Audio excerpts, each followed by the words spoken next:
Abusua for ma yina ye ho adwo e de ba Adom TV no nkron abom pounds ma be sensia wo case ana ena na nwumre nso atena se na ye wonwa uhu me hada ai midi ni kwadwo asare ba for champon o enitia no afrebe kaba na ye de metrema ma yenu aba efiapokua ene nso yatena se yi no ye wo emra ho asem a ye nyina ye ba besua yenim se enkusi be wi adwumade no na yenya niama yebetumi asua wom na yendada asetena mu no sa asem bi to ana okoto enkwanhia bi mu na efa mra ho a wahu sɛ nea obetumi atu ho fo afa enye nsɛm nyina na etutu mirika na yɛde kɔ court so anya lawyer papa no antu fo a court ho no kra no wokɔ no kɔ adukro a wokɔ akɔbɔ sɛ wokɔbɔ process for mania na wa usim no afa lawyer na no akɔ de asɛm na kɔ court na yɛkɔdi asɛm na baabi aba akɔsie no ne nyina na sɛ yɛ ma ho afutuo enti ena obi nso de nasɛm aba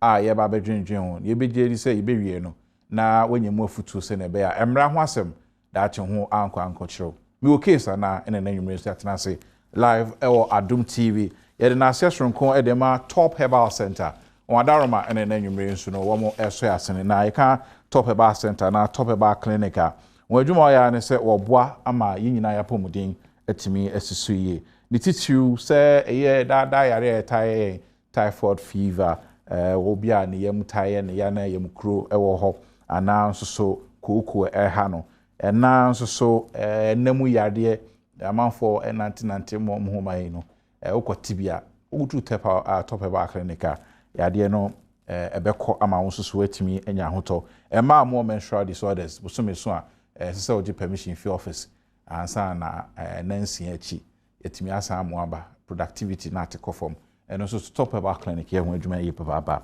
na obi wa so na ne ho ta keka ni pa enye adware nkwa na adware bo a ho bekeka na ho keka na ni nyina nso odudru aya sabia wa na wahwe ama wo atimi anya mu apomodren eno nti yade e ha nyina no fakudru Top Herbal Clinic agboba o ha chu kwantempon so ara 0244373895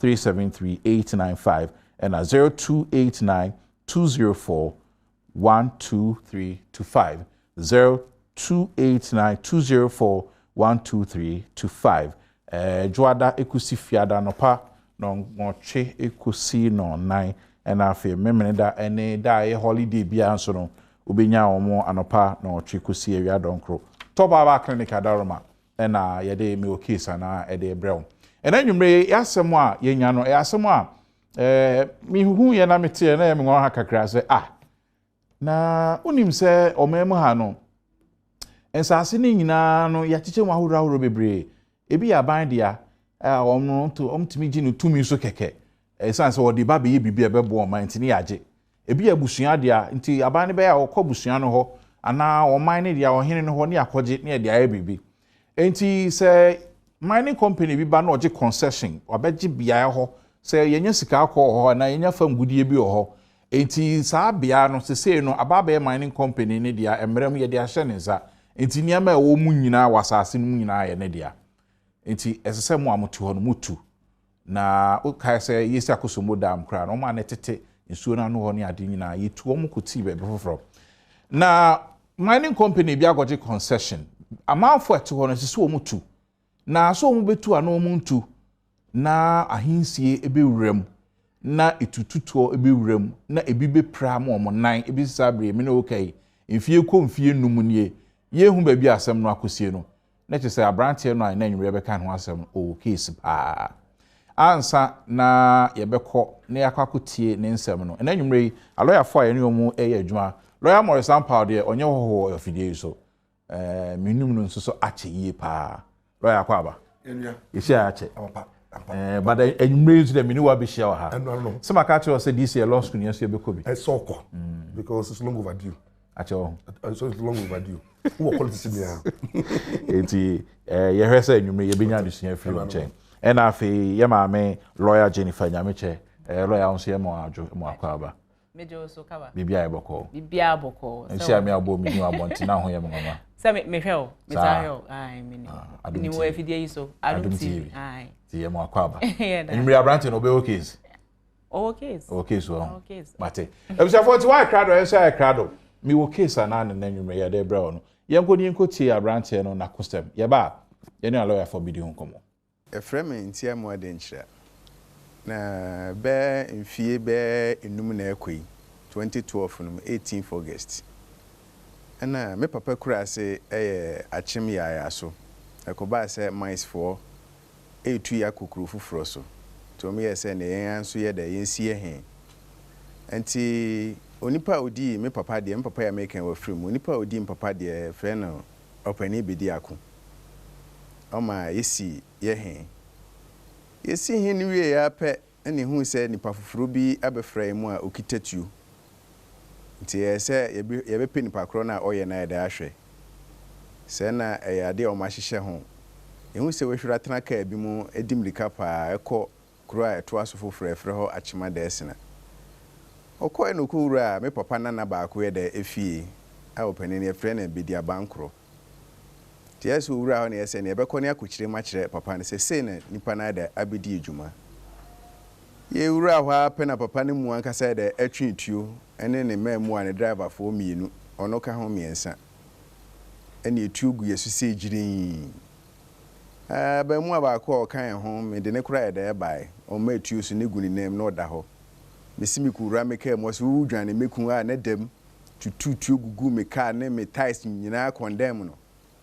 ɛna gya metimi twifa so kakra kakra ko police station etuo no keka amanfo bebre ɛwɔ kurom hɔ ɛkɔ police station anso hɔ a anwumere bɛ no num ne nya ne nte yɛsɛ ɔdomfo bi dum yɛfrɛ firi kuro ba ko yɛfrɛ onko aten sɛ momom ho adwa wo na papa na ɔntentena adan a wasoma nipa me yakɔ onko aten sɛ ɔmsan kɔtɔ mo ba emran fa emegu yɛ so ɛhɔ apɛ ne sɛ dimrika kɔ abrem police station kɔ report ya a police commander na ka kyerɛ sɛ ɛnyɛ no kura na papa no yɛ de ontimi nyɛ saa nti ema ɛfrɛ kufodua ma kufodua instruct mom ko bɔ bɛri a ɔhwɛ kwa ampa taxi ni duru hɔ a yɛkyi taxi na etu aboba car ne ma nti nipa ewom no ema yɛkyi wɔm ɛdɔm ba police station wɔ abrem ade yɛkyi ne ɛdɔm nyina ba kufodua ɛdɔm ba kufodua na no mugina so me yɛ den ebe enkrɔfo no bisi na me ne wo kasa ase mfie num na yɛ de ɛkoi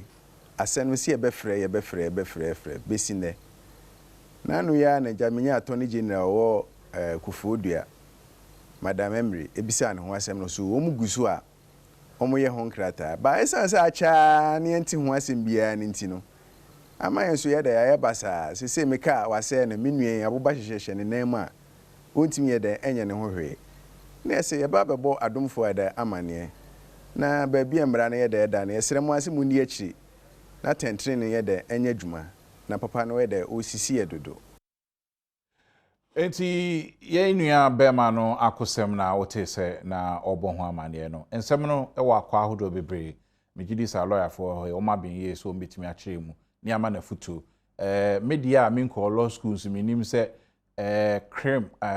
criminal offense and I say crime has status of no limitation just say mra no e kire se boni sia emfie kopim fie so ekusi se ye di asem no beko aseni bia na ebedi awie no asem no enwu ye nti se di mfie num se di mfie du wo asem bi sa megidi se ebenya ano ho eyie ena nwumre matare ehye mpacho cross fashions for daroma ena wo mo ahye matare ma me maye kama nti wo patare bi etise na efe na wo de beko occasion bia no a obetimi afre 0244 460 1443 0244 0244 601 443 0244 601 443 cross fashions for Daroma and our more ashemi atade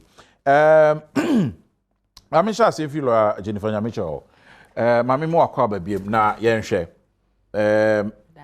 sa asemi abrante kan at least me nye lawyer kra minim se obi ekutetu nti bia ye ba ko bisa se or license and now to me authorization so otimi kutetu no a efe nso no minim so obi kutetu a emra no ma no kwan so yetumi shoot at any time but to me be no wa be shoot sa de no efe ya reporter ma police for no handling of the case 5 years ni akodu attorney general office yehu ba bia akosie sa levels yi no nia necessary oye ebra asem ni sie na oye na yo kaba me da se ene mi chia wa hwehwo ni na omo a de bia Friday bia mo hwe me okay sana me san so chia ma ase ba ko pe ma grace amani ma na me sha opa asem we sanya wo kan no clearly criminal case say wo call ye mramu a Criminal and Other Offences Act 29 1960 acho more revising oh yeah amendments yeah amendments me ba na making kan am say yeah amendments into yeah amendments na ne say we insert it into the into no actually but you know it hasn't lost its effect wo komo a nyama ya nkofo ye ni ye ya wo ye no clearly we be find say they fall under some of these offenses bibi to say causing harm a year offense under the act use of an offensive weapon no so ye offense under the act assault no so ye offense inti omo ekuku omko police station no minim subo police for no ede bomb. But then certainly now we expect say any of these charges no they will be brought under any of these charges. Bibi to say use of an offensive weapon say a first degree felony, causing harm a second degree felony. Nyameka na say first and second degree felonies and no categorization. Bonne na ya sudia e de to so. Okay. No to me translating into sentencing na court of competent jurisdiction betumi dey ama onipa no. The first degree felony say it's obetumi a jail criminal no for not less than 5 years and not more than 25 years. Okay. And second degree felony say you can jail the person up to about 5 years. And some a one misdemeanor. No betumi a jailing short-term jailing and I say fine. Okay. That's right. Okay, to us. Inti no, depending on what was brought. Now normally in the offense na emu edupa na wo de be sha ase. So depending on what it was. Sani awu ken to into ne moba ne nyama e wo Ghana. Your license na ebi e was say ebi enya. So enye obia na kita license weapon. Enye obia na need to e was a license no. Eya ade anka police na was omko round na omko he say bia ankofo ki to no. Wa license and also on license. So our license and also on license here. Wo Inti no having a weapon in itself is not wrong per se in Ghana, but you have to have under the right papers. So mrahu to me na use so. Na sisi ano asem no offense na use of an offensive weapon. So let me just explain that one a little bit.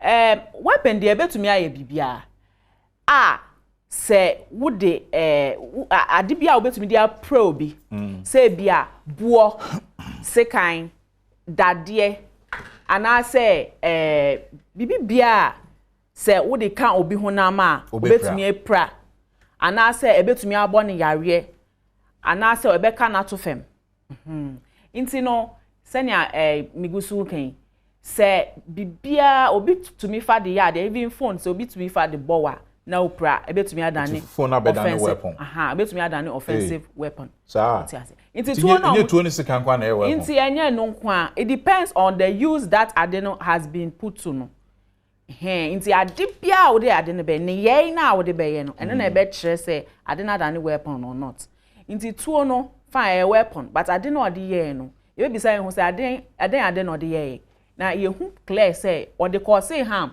or the abo obi enan. In fact, answer the back nine crowd. We have pictures, you know. The car no horn nyina say. And also so see a harm. And also so property damage. Okay. And also so property damage.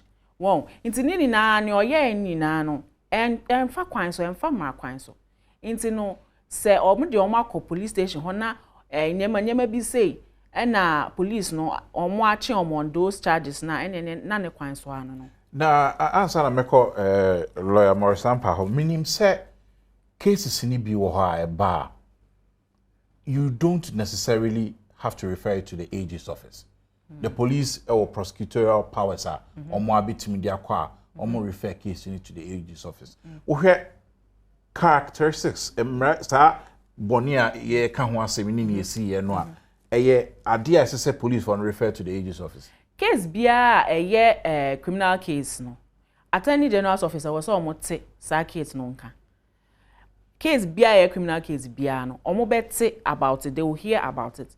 But say bia de bia da court konom ni ade no eno na omo de sa prosecutorial powers ni bia dan police for no nti police for no omo investigate case no omo na ebi wo ho a omo sign e constitute themselves prosecutors case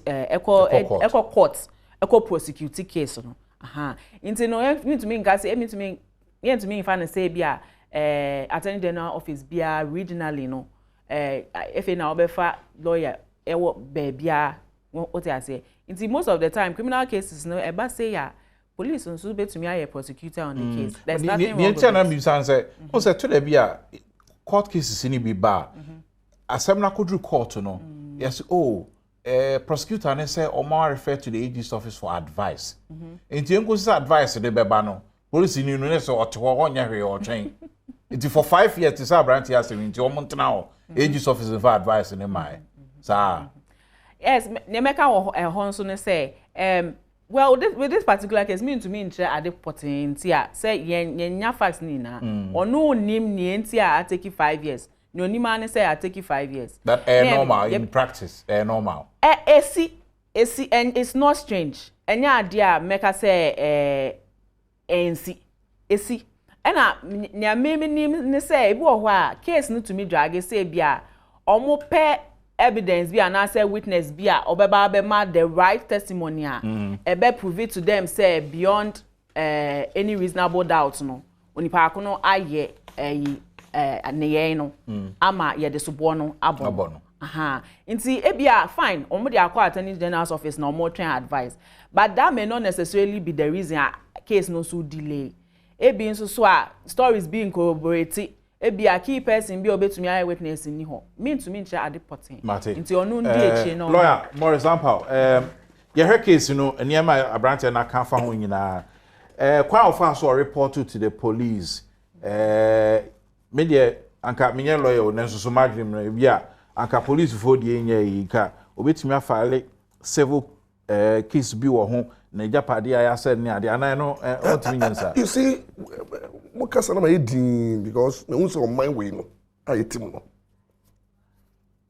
yenye serious Ghana yenye Ghana is we are not a serious country. No. Sir, in terms of our code to criminal offenses act no don't tell yenye serious we say yenye serious. You see as a nation no last week or so the international human right as women and they women about international human right day no and they say now they blame the media say nobody no institution now they say shot for man what are they shot you know this is empowerment of the citizen you name your right until my institutions treating it with the contempt. I didn't think you were right. Because leadership and in conformity with the institution a beneficium. Well, say who govern the ignorance of the people. Yes, a benefiting leadership. A benefit the powerful, the influential. So they want to keep us ignorant. Thank you. Just I'm telling you, yes. When the people don't know their right, all government in there. Oh, that is where idea you want there on the mouth cannot say damasi.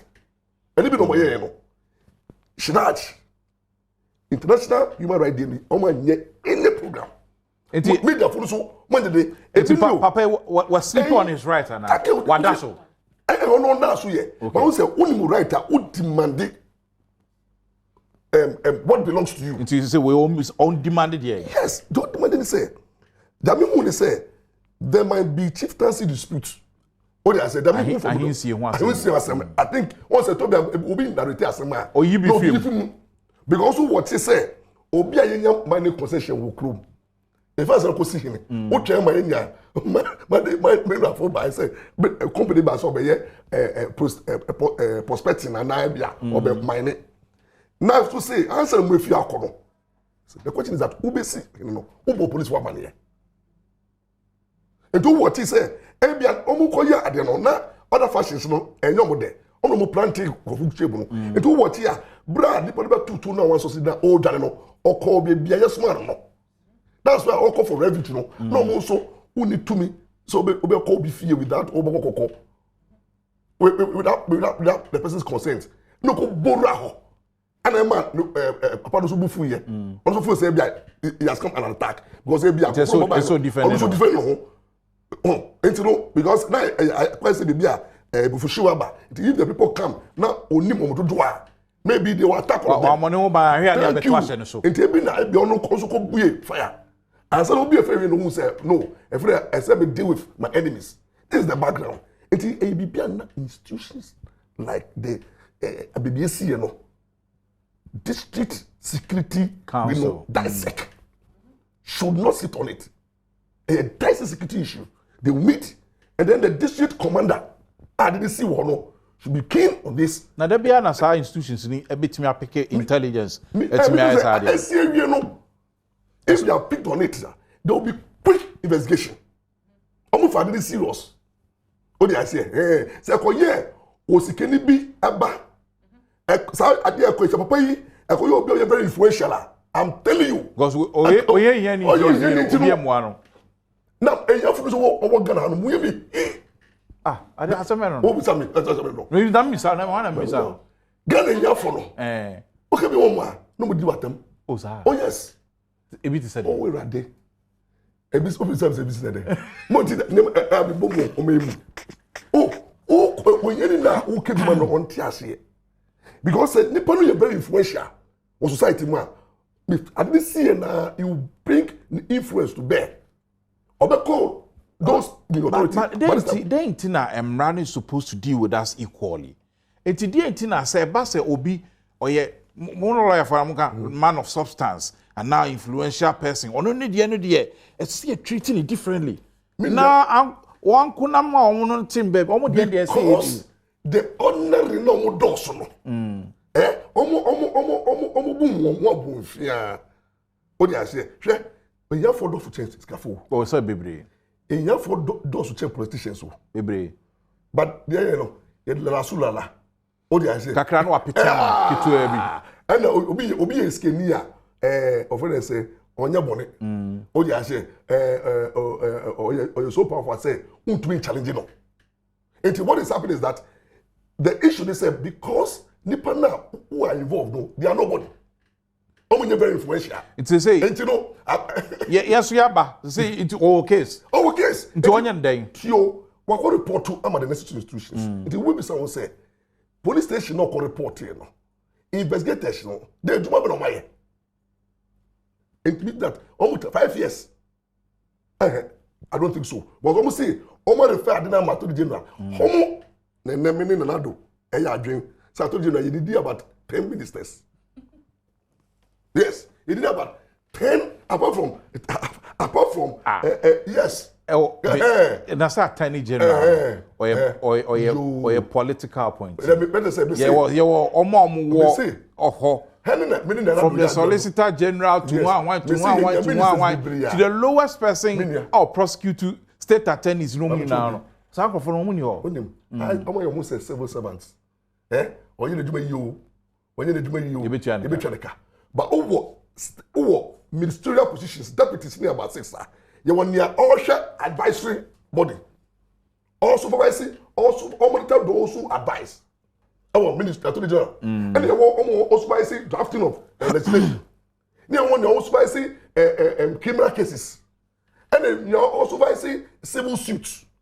Never they want that the general and all your cabinet minister on also policy direction. Look, who come at the general office? Cases be where edit 15-20 years. What did they do?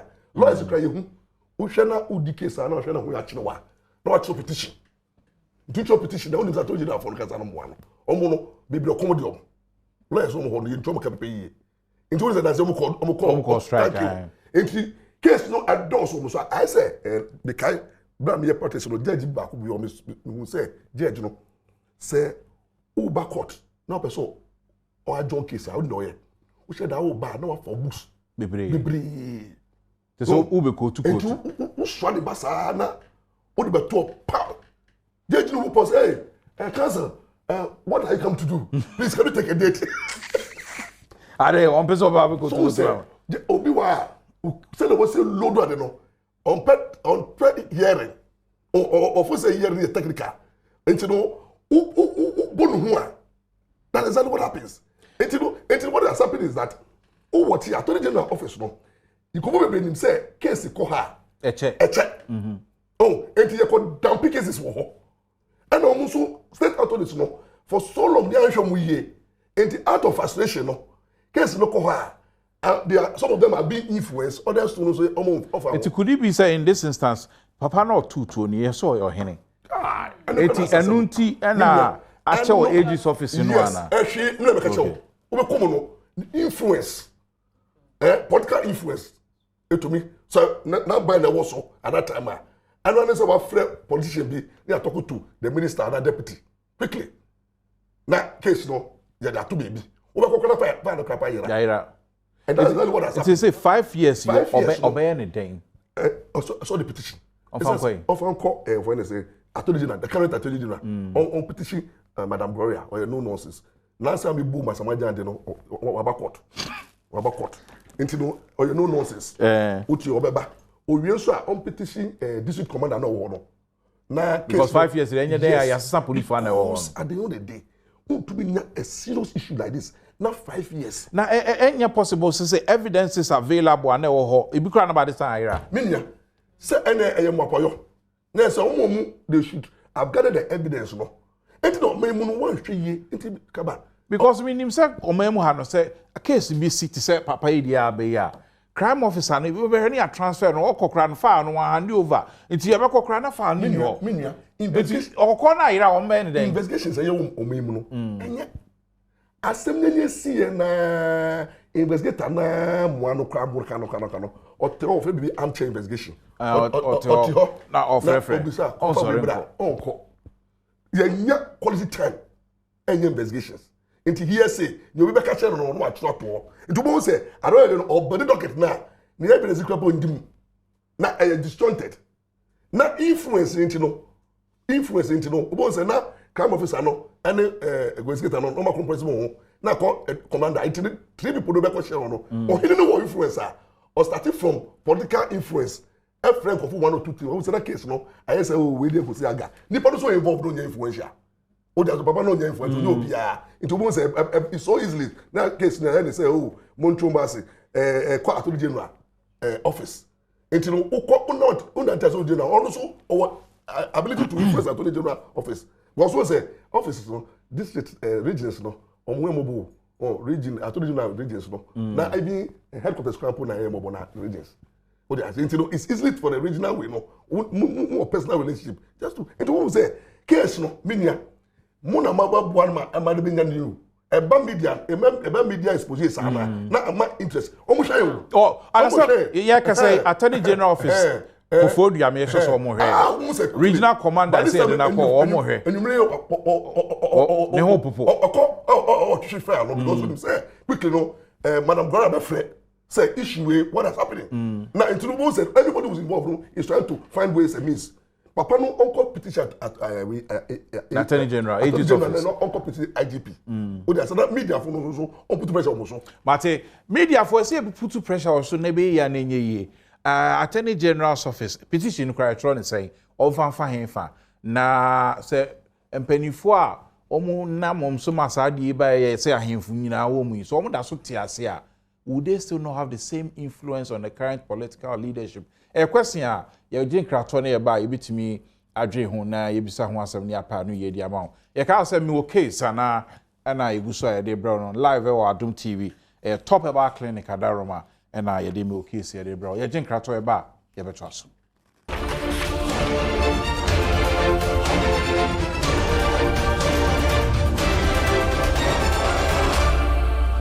Me okay sana ni guso ede bro live or Adom TV or channel no so multi TV. And enwumre yem papa na branti bi asemo de aba na ayeya ma lawyer for yedi ho abobo nyese me a lawyer for me no yedi ho abobo.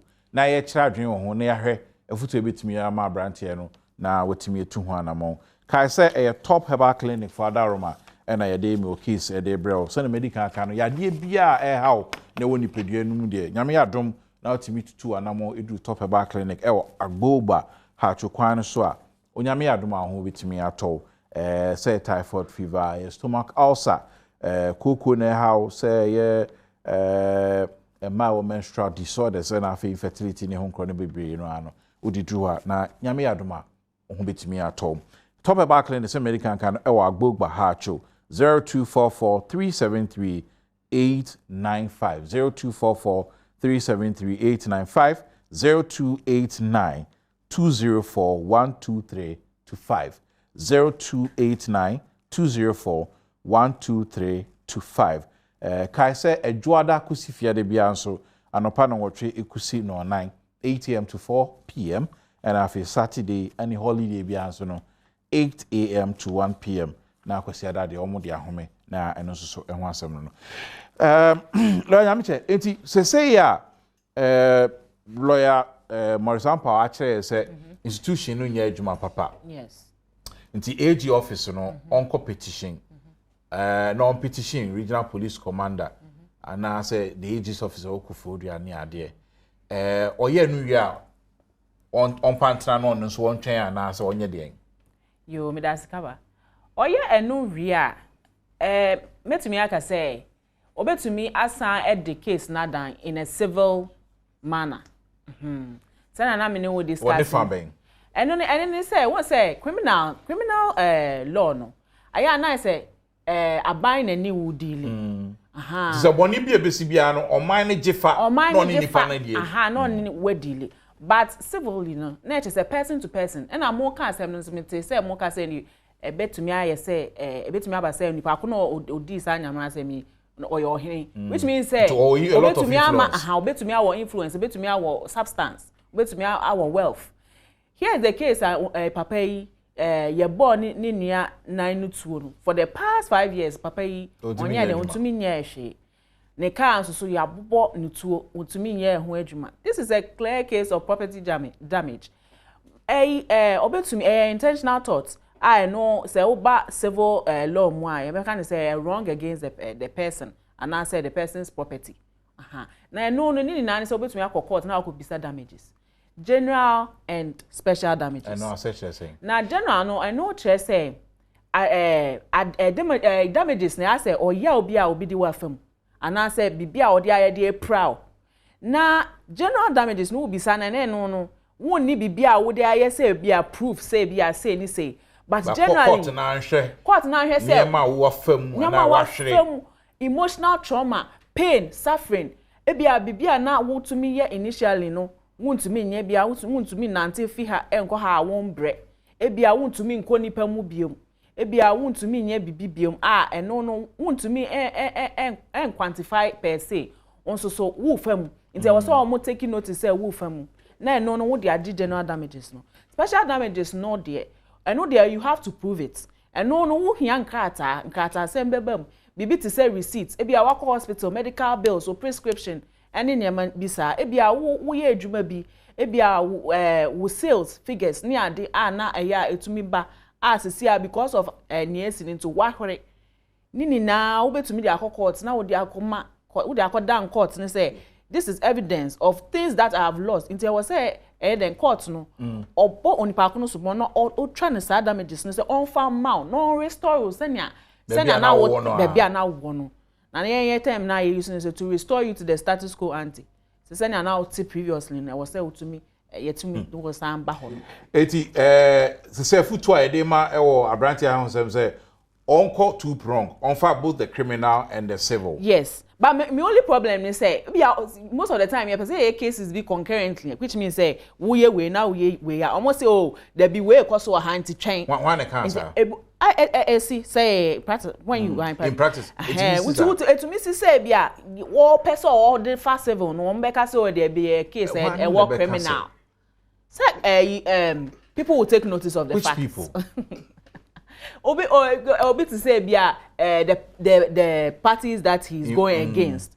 Obi to me aba e bia ne lawyer lawyers no be to me aka say o case no yen kan wie e court ha can in a criminal manner. But me say mra so ma ho kwan say meti court ha say lawyer more sampa na me need asem am mo na mane ana case we want to me yesa the say bia woni say me ko file civil case no me ni lawyer more sampa na nya asem we say ohini ene papa yi na opeso de case no court o mo lawyer more sampa mane no de ko oh enya ade etaye wo say obo onipa ko na mane lawyers no it was they're supposed to be information flow notice notice expert and na go say bisara and no it's all justified yes and you was all justified okay ma senior ankasa na me nua ba ka no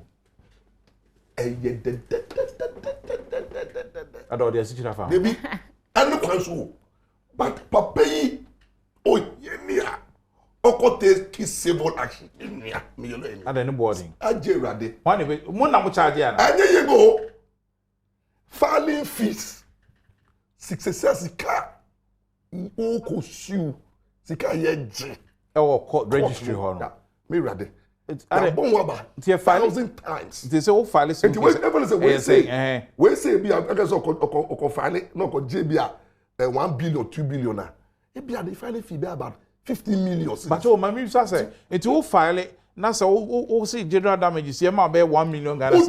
Eno na e be gina so am ya charge on filing. Yes. Percentage. Oh. Enti wo sika na de kan wo koye no nya lawyer. Enti no wo kola no ho no. La no me ma 16 years plus almost 1,000 Ghana consultation and then refundable. A sitting and and I be woman me tell me who me no keke no. 1,000 Ghana. Enti Ghana ka mu ye no tie. That is what because me Ghana you mu bi no ye dey ma Ghana no o mu tu twa ye. But nyama me keke wo so dey problem free consultation. La no be 1,000 Ghana. And no answer no be no. No every na e fa answer na case no mu ano. Yes case I say all recover we know already 20% 30% of the amount. Thank you. No any sika no so. Thank you. Until we get say until we know brand till the best starting no. E so kumu lawyer. No onye go first can until no the file fee kra no and who be file am at the particular file defense. Aba ma ye reply. Until we are lawyers onye ni no onye sika ko into onye dey. Until that there is institutional failure and I'm so disappointed in our system. Your legal aid. Your resource legal aid board.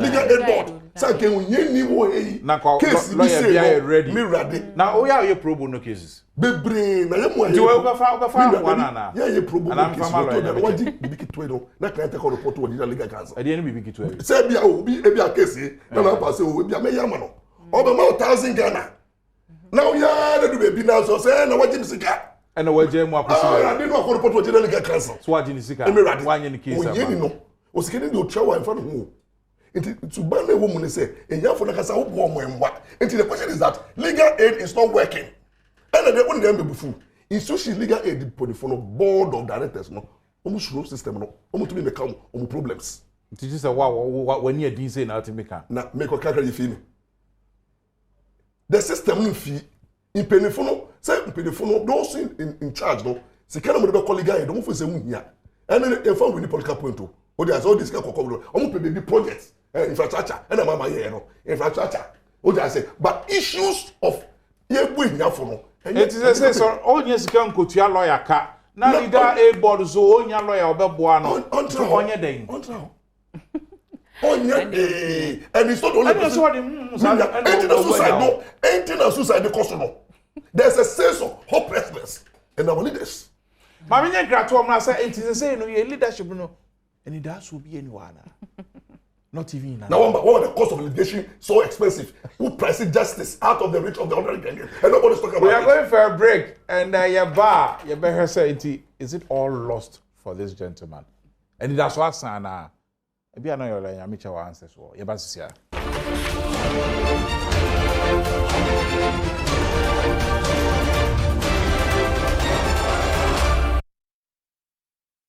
That's all Adom TV or channel no so multi TV who case and I'm assuming who case now who case here a lawyer for no saying na a court to judge for no so beka saying and then you may any lawyer Morris Power and I lawyer Jennifer Nyamiche and you go so you didn't come on a brante ya bo ne bra enamu tu man car say na so makudi attorney general office in few numunie yehu baby asem ne kwa kosie but I say ye kika kure ni nyina no em say uyo hiani a se uyo hiani a se wachi ni bia asem to a anhwia won na musa na wawu kwa yen kan asem ma me is it all lost for papa we asan otimi nya hwe biem se ne okan dey say hope is lost. In fact I was me just say my I come so my overwhelmed but I am largely justice no ya ne say obi a ne nsem wo bi ena ono oye entitled to it but anka ye wo institutions send your kind legal aid board send your kind shraj omu na omu enye ne omasudie ne ya constitute you omu so omu nye no where omu nye but the thing is the media helps ya me hu ni say ade bia je say dede bi ba ho no na bia nkofo show interest unfortunately say that should be the way it should be carried out but you realize say the society that we are in bibia ye twitwitwi say ade a ebeto asuma ebeye sensational eno na nkofo pese o me dem o di echiri be ma no for all intents and purpose no can you say o lose hope can you say oye hopeless at say on to me nko baby there are avenues and go so to me ekoho ama omo boa lawyers ni bi nso so ye compassionate e bi nso so ye pro bono but where to find these people most of the time no problem case in fact the police people caught the people I meant to be like I say Frank Lanted the lake to a kind of red-handed just say the fact that you actually writing the act and it doesn't mean you are guilty. For sure. But the odds are still stacked. Me want to say be a possibility be near calculate here. Or the man is 70 be because he actually but Sabre maybe a phone line so no na what me afre say nkomo ekoso ye bia na was similar experience and na say we lawyer ni bi na obetimi afa case here ye ne bedjim patcho number so ne dey ato TV screen 0302221170124 na wetimi ye time no very very limited it's na no ho asem na ahoma no so obi aba ye manajo hello Paul. Hello Paul. Hello Kaba. Memoajo. Me Joso Minia. Free him fa. Me free komate. Yo mieti o. Enti adi amokan ma metia dru baby. Na say sa case we mi wo case bia me hwe din a external na ase Ghana just. Hello Paul. Oh, unfortunate. Okay, Ghana justice one sem. Teacher, how am I say Mwajo? Yeah, good evening. Teacher, everything. The Katafi is inside in Bogoso. Yo, Bogoso, into your Western region. Yeah, that's inside in Pesai. Kaba. Yeah. And I'm million ever come. In fact, Ghana and justice system.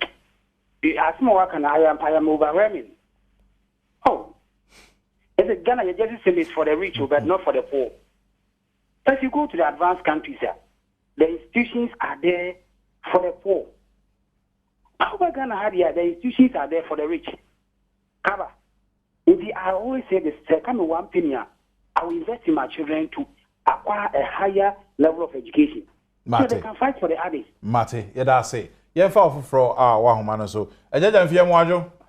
Yes. Ofre everything. No first takrari. Takrari me too. Open you really big kind of especially like Ampa.